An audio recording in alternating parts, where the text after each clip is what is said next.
12절에서 20절까지 말씀입니다. 요한복음 8장 12절에서 20절까지의 말씀을 이제 교독하여 읽겠습니다. 마지막 절은 함께 읽습니다.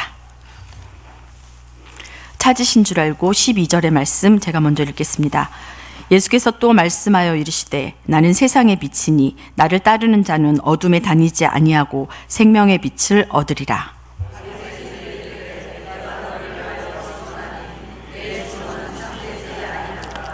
예수께서 대답하여 이르시되 내가 나를 위하여 증언하여도 내 증언이 참되니 나는 내가 어디서 오며 어디로 가는 것을 알거니와 너희는 내가 어디서 오며 어디로 가는 것을 알지 못하느니라.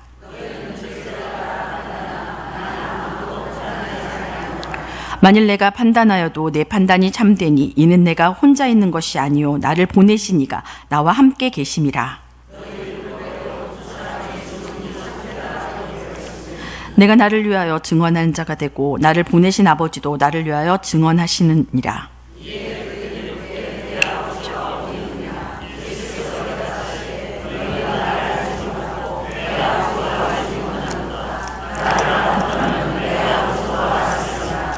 함께 읽습니다. 이 말씀은 성전에서 가르치실 때 헌금함 앞에서 하셨으니 잡는 사람이 없으니 이는 그의 때가 아직 이르지 아니하였음이로라. 아멘. 오늘 우리가 함께 읽은 이 말씀은 유치부, 유년부 친구들이 여름 성경학교와 말씀 놀이터를 통해서 배우게 될 성서학습 3과의 본문입니다. 선교사들의 삶과 사역을 준비하는 과정에서 선교사들에게 붙은 수식어가 비슷하다는 것을 알게 되었습니다. 선교사들의 이름 앞에는 비추는, 빛내는, 밝히는, 불사르는 모두 이렇게 빛에 관한 것들로 수식하고 있는 것을 발견했습니다. 무수히 많은 선교사들은 이 땅과 세계 여러 곳을 다니면서 그들의 젊음을, 그들의 인생을, 그들의 모든 것을 선교지를 위해 헌신했습니다. 그리고 그들은 이름 없이, 빛도 없이 사그러들어 예수 그리스도가 빛나기를 간절히 소망했습니다. 오늘 우리가 만날 선교사는 메리 스크랜튼입니다. 하나 더 넘겨주시고요. 메리 스크랜턴은 선교사는 최초로 조선을 향하여 나아온 여성 선교사입니다. 선교사들은 그녀를 어머니라고 불렀고요. 성도들과 일반인들은 그녀를 존경의 의미를 담아 대부인이라고 불렀습니다. 어떤 사람들은 며느리와 규별하기 위해서 대부인이라고 이야기했다고 하는데 대부분의 사람들은 그녀의 삶을 존경하며 그녀를 대부인이라고 불렀다고 합니다. 네, 넘겨주시고요. 메리 스크린튼 대부인은 1832년 11월 9일 미국의 매사추세츠 벨처타운 목회자 가정에서 태어났습니다. 그리고 노리치 여학교를 졸업하고 신실하게 신앙생활을 하다가 1885년 21세의 나이에 제조업자인 스크랜튼과 결혼을 합니다. 그 당시 마차를 제조하는 일을 그 지역에서 많이 했는데 제조업을 했다는 것은 굉장히 상당히 부유한 가정이었다는 것을 알 수 있습니다. 그래서 조선으로 함께 오게 될 아들 윌리엄 스크린트를 출생하면서 안정된 가정생활을 꾸려갑니다. 오늘 주보에 보셨을 텐데요. IHS라고 써있죠. 이거 전 처음에 이제 IHS만 썼는데 담임 목사님께서 이거 설명이 필요하다. 그래서 옆에다 예수라고 써드렸습니다. 이것은 메리 스크랜튼 대부인 비문에 새겨진 예수라는 알파벳입니다. 한번 보여주시겠습니까? 그래서 가면 양화진 선교사 묘지에 가면 저렇게 메리 스크랜튼 대부인의 비석에 IHS 예수라고 새겨져 있습니다. 메리 스크린튼 대부인의 이름 앞에는 최초라는 수식어가 붙습니다. 한국 최초의 여성 교육기관인 이화학당을 창립했고 최초 여성 전문 병원인 보구여관을 설립합니다. 한국 최초로 주일학교를 시작하고 최초의 여성교회를 창립합니다. 한국 감리교 여선교부 초대 회장이 되는 등 1886년 메리 스크린튼 대부인의 노력으로 시작된 여성 교육은 우리나라의 선구적인 여성 지도자들을 양성하는 결과를 낳게 됩니다. 네, 메리 스크린튼이 이제 지워주셔도 됩니다. 포인터기가 없어가지고. 네, 메리 스크린튼 부인이 40세가 되던 1872년 남편과 사별을 하게 되고 아들이 공부하던 뉴헤이븐으로 이주를 하게 됩니다. 메리 스크린턴의 아들은 1878년 예일대를 졸업하고 뉴욕 의과대를 졸업해서 의사가 됩니다. 메리는 아들이 오하이오주 클린브레드에서 병원을 개원하자 아들을 따라 오하이오에 정착을 합니다. 거기서 지역 감리교회 해외 선교부 활동에 적극적으로 참여하여 지회 서기로 활약합니다. 그 당시 그녀의 나이는 40살이 넘은 때였습니다. 아들 윌리엄 스크린턴은 1882년 7월 미국 회중교회 목회자 펠스푸스의 딸과 결혼을 해서 가정을 꾸리게 되죠. 이 무렵 조선은 서양 국가와는 처음으로 미국과 조미 수호 통상 조약을 맺고 수교를 하게 됩니다. 1883년 미국 오하이오주 리벤나라는 작은 도시에서 한 노부인이 조선 선교를 위해서 써달라며 특별 헌금을 작정합니다. 이후 미 감리교회 해외 선교부에서는 조선 선교에 대한 관심을 갖게 됩니다.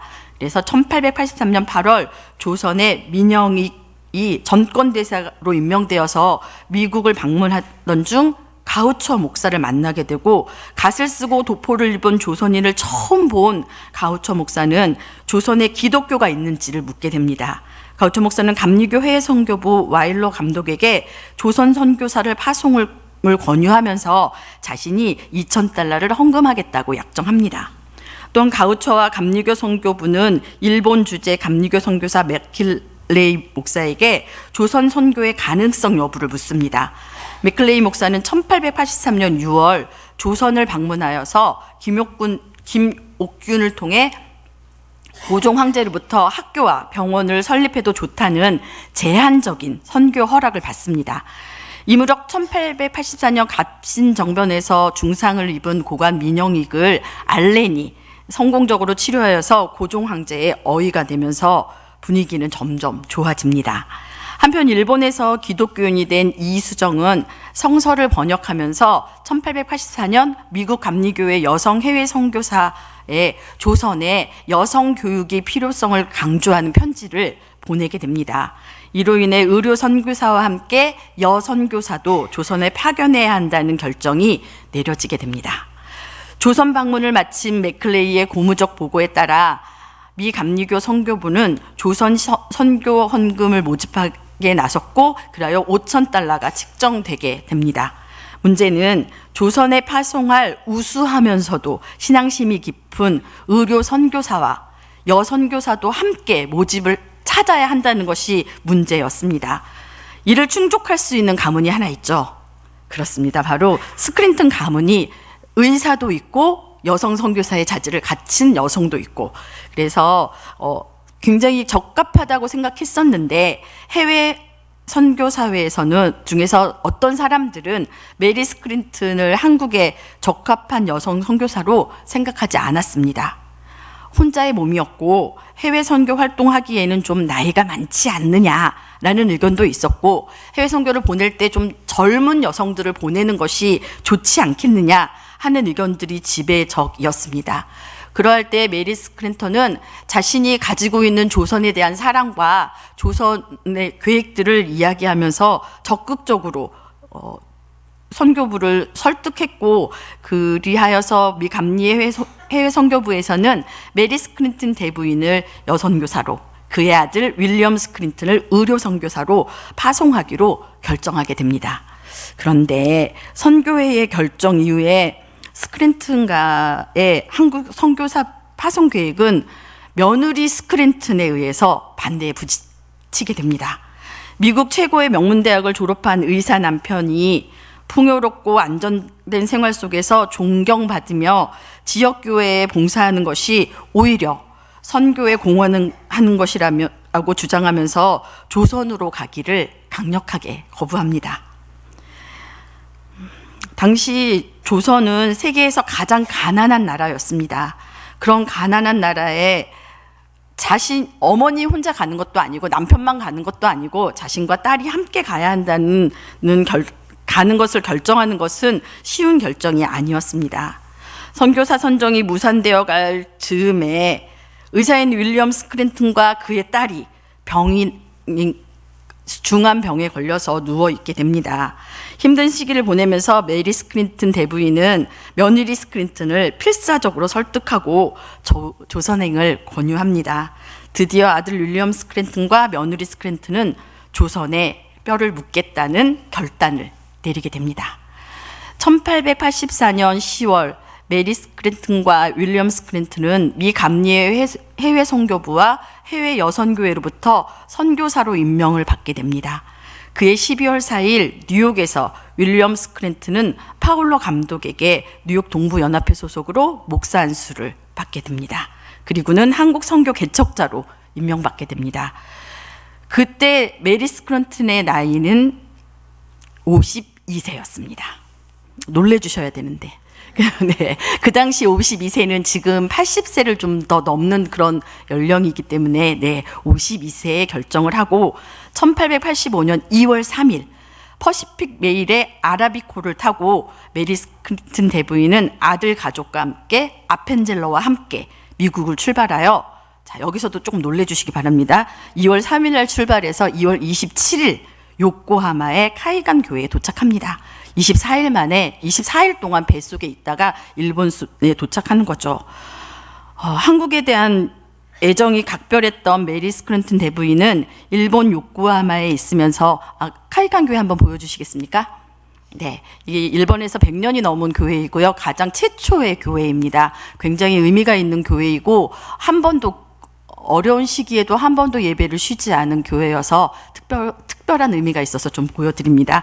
이곳에서 외국에서 오는 선교사들은 조선으로 바로 들어오지 못하고 이 교회에서 머물면서 선교 훈련도 받고 준비를 해서 조선으로 들어왔는데 메리 스크린튼도 이곳에 머물고 있었습니다. 그 당시 메리 스크린튼은 이렇게 이야기합니다. 일본에서의 생활은 즐거우며 선교사들의 생활 조건도 훌륭하나 나는 내 민족이라고 표현합니다. 내 민족에게 가서 그들 속에 살고 싶다라고 말합니다. 그러나 그 당시가 갑신정변으로 전국이 불안정하여서 조선 입국이 쉽지 않은 상황이었습니다. 5월 30일 윌리엄 스크린튼이 먼저 인천을 거쳐 서울로 들어오고 그 6월 초에 메리 스크린튼과 며느리도 조선에 입국하게 됩니다. 메리 스크린튼 대부인이 조선에서 가장 먼저 시작한 것은 여성들을 위한 교육기관을 건립하는 것이었습니다. 당시 조선은 마을마다 소년들을 위한 서당과 학교는 있지만 소녀들을 가르칠 만한 어떤 교육기관도 존재하지 않았습니다. 남성과는 달리 학문의 기회를 얻는 것이 어려웠고 이름조차 제대로 갖지 못하고 온갖 일에 매달려 있는 조선 여성들을 보며 메리 스크린튼 대부인은 이들을 위한 교육기관을 세워야겠다고 생각하며 아까 보여드렸었죠. 네. 그녀의 기도와 열망은 서대문 바깥쪽 언덕에 6,000여 평을 확보하여서 19채의 초가집을 헐고 1886년 2월 공사에 착공합니다. 이 당시 미국 선교부로부터 추가적인 지원금을 주는 것이 어렵다는 연락을 받게 됩니다. 그러나 메리 스크린튼 대부인은 눈물의 기도로 하나님께 구했고 그 기도에 대한 응답으로 일리노이주 오크파크의 블랙스톤 부인이 $3,000를 보내주었고 미국 감리교 여성 해외 선교사 뉴욕지회에서 $700의 헌금을 보내줘서 마침내 11월 낙성식을 올릴 수 있었습니다. 100곳이 아름다운 언덕 위에 완성된 이 학교의 규모는 건편 200평이 되는 큰 귀하집으로 35명 정도의 학생을 수용할 수 있는 기숙사를 갖춘 곳이 되었습니다. 그런데 학교 건립 후 만난 가장 큰 어려움은 학생을 모집하는 것이었습니다. 당시 조선은 여성의 교육이 전무했고 학당에 가는 것을 두려워하여 자녀를 학당에 보내지 않으려는 분위기였습니다. 이런 내용을 담은 드라마가 있습니다. 몇 년 전에 방송됐던 미스터 선샤인이라는 드라마인데요. 그 드라마의 일부분을 보시면 조금 이해가 쉬우실 것 같습니다. 소리가 안 나오네요. 이거 학당이었습니까? 나오네요. 여기는 상놈의 여식들이나 다닌답니다. 부터 가입시다.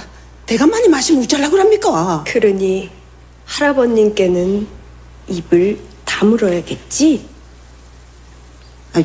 제 입이야 막는다 해도 저작거리 사람들 입을 그 무슨 수로 다 막겠습니까? 내 이름 석자도 못 읽긴 싫네. 넉자든가. 예?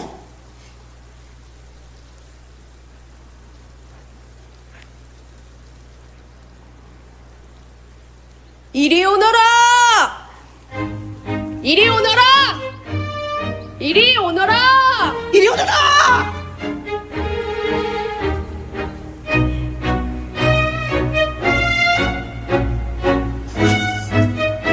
네, 잉글리쉬를 영 모르지는 않네. 네.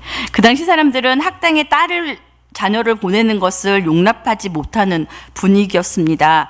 무료로 어린 딸을 포함하여 여성들을 교육시켜주겠다고 아무리 홍보를 해도 부모들의 반대는 완강했습니다. 당시 한국 여성들의 대부분은 남성 중심의 엄격한 주자가래에 따랐습니다. 여자들은 외출이 금지되었고 집안에 머물러야 했습니다. 집안일을 배우고 도우며 교육의 기회는 주어지지 않았습니다. 하층민의 딸인 경우에는 매매의 대상이 되기도 했습니다.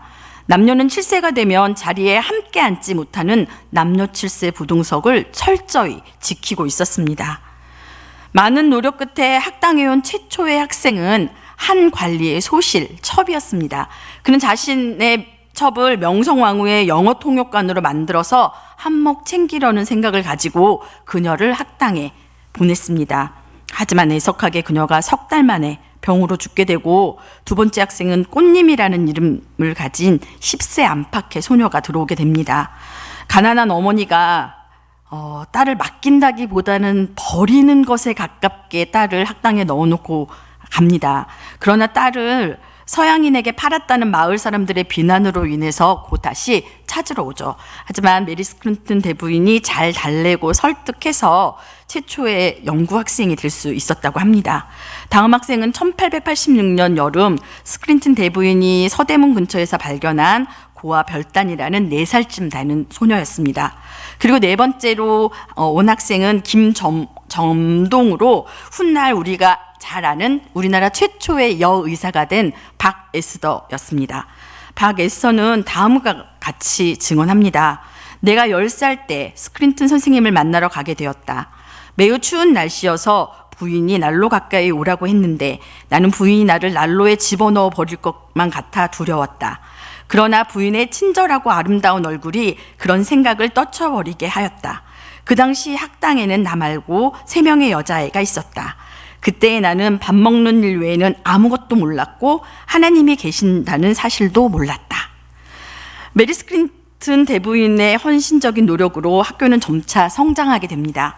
1887년 이런 메리 스크린튼의 활동에 감동을 받은 당시 외무부 대신 김윤식의 도움으로 고종 황제에게 이화학당이라는 교명과 기술을 하사받게 됩니다. 스크린튼 대부인은 다음과 같이 성교부에 보고합니다. 학교의 이름은 더할 나위 없이 훌륭합니다. 왕실에서 그 이름을 지어주었다는 점에서 더욱 특별한 의미가 있습니다. 한국인들은 여성을 칭할 때 특히 우아하고 감미로운 여인을 칭할 때 백꽃이란 표현을 씁니다. 그래서 우리 학교는 이화학당이 되었습니다. 조선시대의 사액서원, 임금님이 이름을 지어서 내려준 서원의 버금가는 권위를 인정받은 이화학당은 이후로 획기적인 인식의 변화를 겪어 조선 여성 스스로가 이화학당을 찾게 됩니다. 이것이야말로 메리 스크린튼 대부인이 제시한 이화학당의 교육 이념이 실현되고 있는 모습이었습니다. 메리 스크린튼 대부인이 제시한 이화학당의 교육 이념은 가부장적 굴레 속에 고통받는 여성들을 기독교 진리를 통하여 해방시키고 인간으로서 존엄성을 회복하여 보다 나은 진정한 한국인으로 당당하게 서도록 하는 것이었습니다. 그리고 이러한 교육과정을 거치면서 조선의 여성들은 자아를 발견하고 섬기고 봉사해야 할 이웃을 발견하고 사랑하고 지켜야 할 나라와 민족을 발견하게 되었습니다. 기독교 학교로 자리매김을 한 이화학당이 활기를 띠면서 메리 스크린튼 대부인의 일도 많아져 선교본부에 추가 선교사를 파송해 줄 것을 지속적으로 요청하게 됩니다. 1887년 10월 학교에 봉사할 로드와일러와 병원에 봉사할 하워드 등의 독신 선교사들이 파송되어 오게 됩니다. 메리 스크린튼 대부인은 이화학당 아래쪽에 별도의 한옥 건물을 마련하고 보구여관이라는 한국 최초의 여성 전용 병원을 설립하고 하워드로 하여금 사역하게 합니다. 보구여관이란 이름 역시 고종황자께서 화사하신 것으로 여자들을 구하고 보호하는 기구라는 뜻을 지니고 있습니다. 최초의 여성 의사인 박에스더는 보구여관에서 얹청이 수술을 참관한 후에 의사에 대한 반감을 벗을 수 있었다고 합니다.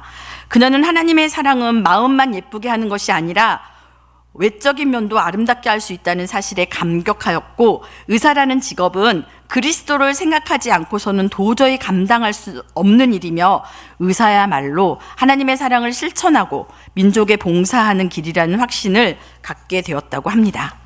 이에 그녀는 본격적으로 의학 공부를 하기 위해 미국 유학길에 올랐고 마침내 한국 최초의 여의사가 되었습니다. 이 보구여관은 오늘날 이화여대 동대문 병원, 동대문 있는 병원 아시죠? 의 전신이라고 할 수 있습니다. 로드와일러가 오면서 메리스 클린턴 대부인은 학교 안에 성경과 교리, 찬송가를 가르치기 시작했습니다. 점차 용기를 얻은 그녀는 아펜젤러가 세운 베델 예배당, 오늘의 정동제일교회를 얘기합니다. 에서 1881년 1월 이화 학당의 학생 12명, 여성교인 3명, 여성 선교사 4명 등 총 19명으로 주일학교 썬데이 스쿨을 시작합니다. 주일학교 운동은 한 달 만에 남성 교인들의 후원을 입어서 여성 집회로 발전하게 됩니다. 당시만 해도 여성들이 남성 교육자의 얼굴을 보면서 설교를 듣는 것이 쉽지 않은 상황이었습니다. 여성 집회의 활성화는 여성들에게 복음을 전할 수 있는 매우 유익한 통로가 되었습니다. 그렇다고 초기 조선 선교 과정이 순탄하고 원활했던 것은 아닙니다. 직접적인 선교가 금지되어 있었고 학교와 병원 외에는 선교가 금지되어 있었고요. 1895년 5월에 일어난 명동성당 사건, 이게 어떤 사건이냐면요. 명동성당이 덕수궁보다 높은 남산 명례방에 건립되어서 있을 수 없는 일이다. 궁전보다 더 높은 예배당 말도 안 된다. 그런 일이 있었고, 영화소동, 선교사들이 어린 아이들을 유괴하여서 죽이거나 미국으로 데려간다는 유언비어가 확산되면서 난동이 일어납니다. 그래서 9월까지 종교 집회가 전면 중단됩니다. 1899년 2월에도 비슷한 종교 집회 금지령이 내려져서 예배할 수 없는 상황들이 있었습니다. 하지만 한번 타오른 전도의 불길은 꺼지지 않았습니다. 1889년 12월 통계를 보면 집회에 참석한 부인들의 수, 남성들의 수 아니고요. 여성들의 수가 연간 1064명에 이르렀습니다. 이건 굉장히 놀라운 일인데 여성들은 외출이 금지되어 있고 자기 마을 밖으로 나가는 것이 허락되지 않는 상황에서 1064명이라는 숫자는 굉장히 놀라운 숫자인 것입니다. 선교사들이 전하는 복음의 말씀을 들으려는 여성 교인의 수가 증가하자 메리스 클린턴 대부인은 남녀가 한자리에 앉을 수 없는 당시의 엄격한 남녀 유별 풍습을 고려하여서 여성들만을 위한 여성교회를 건립합니다. 1889년에 설립된 이 여성교회는 한국에 파송된 오링거 목사의 인도 아래 3주에 한 번씩 주일 저녁 예배를 드렸고 주일 저녁 외에도 한 주간에 2회에 2번의 예배를 드렸습니다. 이후에 이 여성교회는 아까 말씀드린 대로 정동 베델교회와 통합하여서 정동 제일교회가 됩니다. 오늘에도 그 모습을 그대로 간직하고 있습니다. 1894년부터 메리스 클린턴 대부인은 남대문 주변에 위치한 달성교회, 후에 상동교회로 개명되고요. 부녀 전도 사업을 시작하였고 아들인 윌리엄스 클린턴은 남대문 근처에서 전도 활동을 개시하면서 하층민을 위한 병원을 개설하게 됩니다. 그리고 그렇게 하면서 어머니의 사역을 돕게 됩니다. 이후 상동교회는 폭발적인 교인의 증가로 새 성전을 짓게 되었고 초기 독립운동가들을 배출하게 됩니다. 아들과 함께 상동교회를 개척한 후 메리스 클린턴 대부인은 경기도 지방 여성선교회 사업을 주관하였고 1894년 여성으로 최초 지방 전도 여행을 감행하게 됩니다. 1897년 2차 지방 전도 여행을 단행하는 등 몸을 아끼지 않고 적극적으로 신실하게 전도 활동을 해나가던 중 1899년 주한감리교 여성교회가 조직되었고 그때 초세 회장으로 피선됩니다. 1901년 메리스 클린턴 대부인은 병을 얻게 되어서 잠시 가족과 함께 미국으로 돌아갑니다. 그러나 조선에 대한 끓는 듯한 사랑을 억제하지 못했던 대부인은 다시 조선으로 돌아옵니다. 고령의 나이에도 상동교회를 중심으로 전도 사업을 진행합니다. 1906년 1년간 메리스 클린턴 대부인의 지도 아래 전도 부인들은 4,000여 가정을 신방하였고 12,000명에게 복음을 1년 동안 전했습니다. 선교사들로부터는 어머니, 한국 교인과 일반인들로부터는 대부인의 칭호를 들으며 존경과 칭송을 한몸에 받았던 메리스 클린 대부인은 한국에 돌아온 지 3년 10개월이 되는 1909년 10월 8일 서울 자택에서 하나님의 부르심을 받습니다. 예수 그리스도의 빛을 따라 불꽃처럼 살아냈던 그녀는 양화진 외국인 선교사 묘지에 안장되었고 그녀의 헌신적인 삶은 조선 여인들을 빛으로 나아오게 하며 배우고 확신한 일에 서서 당당하게 그리스도를 외칠 수 있게 하였습니다. 메리스 클린턴 대부인의 열정은 이화여자대학교, 이화여자고등학교, 이화여자 외국어 고등학교의 전신인 이화학당과 매향중학교, 매향여자정보고등학교의 전신인 3일 소학당을 설립하게 됩니다. 한국 근대 여성교육에 헌신한 공로로 2009년 12월 21일에 일반인이 받을 수 있는 최고의 훈장인 국민훈장 무궁화장에 추서되었습니다. 말씀을 마무리하면서 이화여대 홍보실에서 제작한 메리스 클린턴 부인의 일생을 다시 한번 영상으로 보여드리려고 합니다. 약 3분 정도 되는 이 영상을 통해서 메리스 클린턴 대부인의 조선을 향한 사랑을 다시 느끼실 수 있으리라 기대합니다.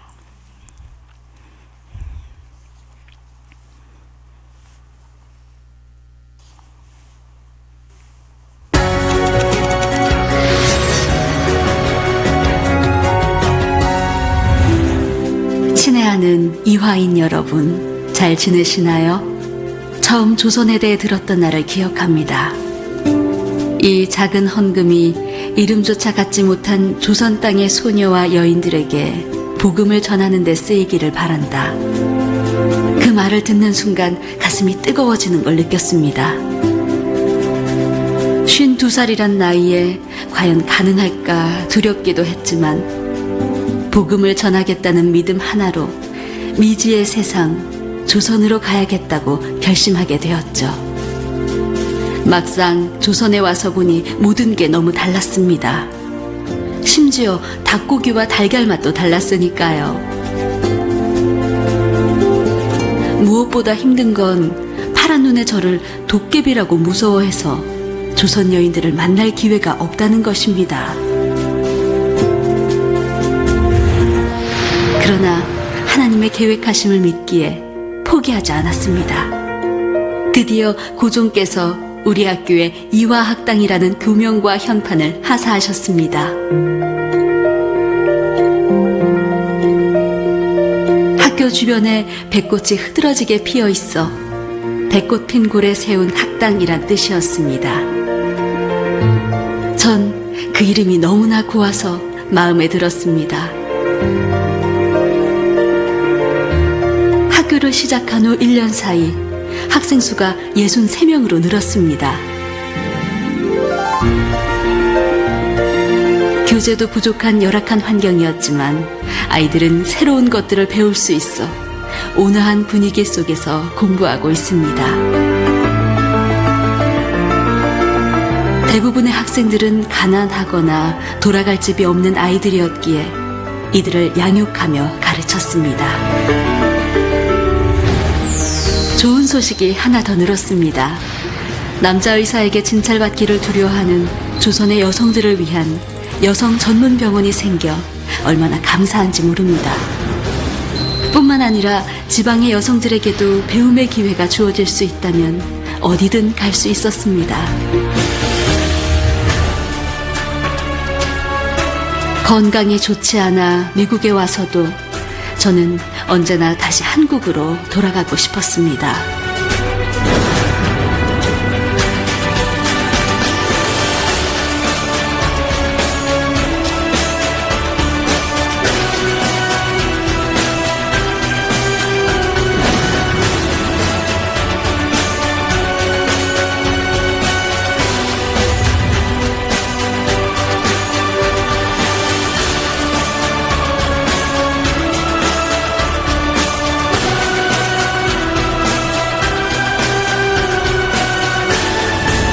이 화는 이 땅의 소외된 여성들을 위해 헌신한 당신의 믿음과 그 뜻을 이어가겠습니다.